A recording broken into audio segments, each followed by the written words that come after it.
Hi hi இன்றைக்கி நம்ம சிம்பிளாக என்ன செஞ்சேன்னு காமிக்க போகிறேன். ஒரு பேனில் ஆயில் ஊற்றிட்டு கட் பண்ண பொட்டேட்டோ போட்டுக்கிறேன். டேரெக்டாக அதை நல்லா கிண்டி விட்டுட்டு அதுக்கப்புறம் அதில் உப்பு, மிளகாத்தூள், மஞ்சப்பொடி, ரொம்ப சிம்பிள். வெங்காயம் தக்காளி எதுவும்லாம் ஆட் பண்ண மாட்டேன். டேரெக்டாக இது மட்டும் ஃப்ரை பண்ணிட்டால் ரொம்ப சிம்பிளாக இருக்கும். தயிர் சாதத்துக்கு ரொம்ப நல்லாயிருக்கும், சாம்பார் சாதத்துக்கு நல்லாயிருக்கும். எல்லாம் போட்டு வேக வச்சு எடுத்துட்டோம்னா ஃப்ரை ரெடி. அடுத்தது மாங்காய் தொக்கு எப்படி பண்ணோம்னா, கட் பண்ண மாங்காய் வாஷ் பண்ணி கட் பண்ணி வச்சுருக்கேன். சட்டியில் ஆயில் ஊற்றிட்டு கடுகு, உளுத்தம்பருப்பு, ஜீரகம் போட்டுடணும். நல்லா அது பொரிஞ்சு வந்ததுக்கப்புறம் கட் பண்ண மேங்கோவை இதில் ஆட் பண்ணிக்கணும். ஆட் பண்ணி அப்புறம் உப்பு, மஞ்சப்பொடி, மிளகாத்தூள் போட்டு அதை நல்லா வறுத்துக்கணும். வதக்கின ஆயில் போதுமான அளவு ஊற்றிக்கணும், நிறையா ஊற்றக்கூடாது. தண்ணி கொஞ்சமாக ஊற்றிக்கலாம். நான் தண்ணி ஊற்றாமல் தான் செஞ்சுருக்கேன். தண்ணி ஊற்றாமே அது நல்லா வெந்துடும். சூப்பராக இருக்கும் இன்ஸ்டன்ட் மாங்காய் தொக்கு.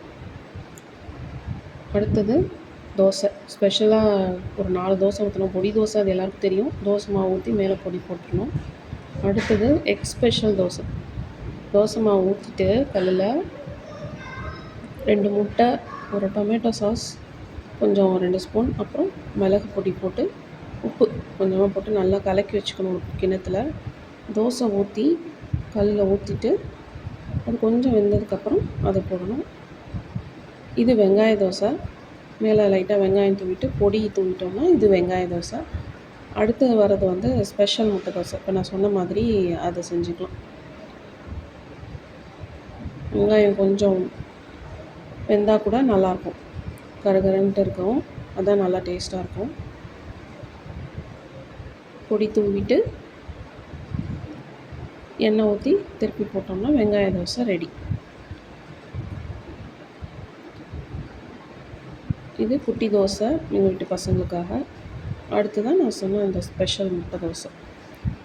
ஆல்ரெடி உடச்சி வச்சுருக்க முட்டை, மிளகாத்தூள், கொஞ்சம் டொமேட்டோ சாஸ், அப்புறம் உப்பு, மிளகுத்தூள் போடணும், மிளகாத்தூள் இல்லை, அதெல்லாம் போட்டு அது மேலே ஊற்றிட்டோம்னா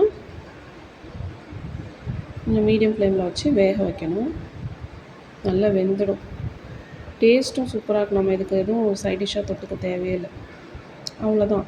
இதோட வீடியோ பிடிச்சிருந்துச்சுன்னா சப்ஸ்கிரைப் பண்ணுங்கள், கமெண்ட் பண்ணுங்கள், ஷேர் பண்ணுங்கள், லைக்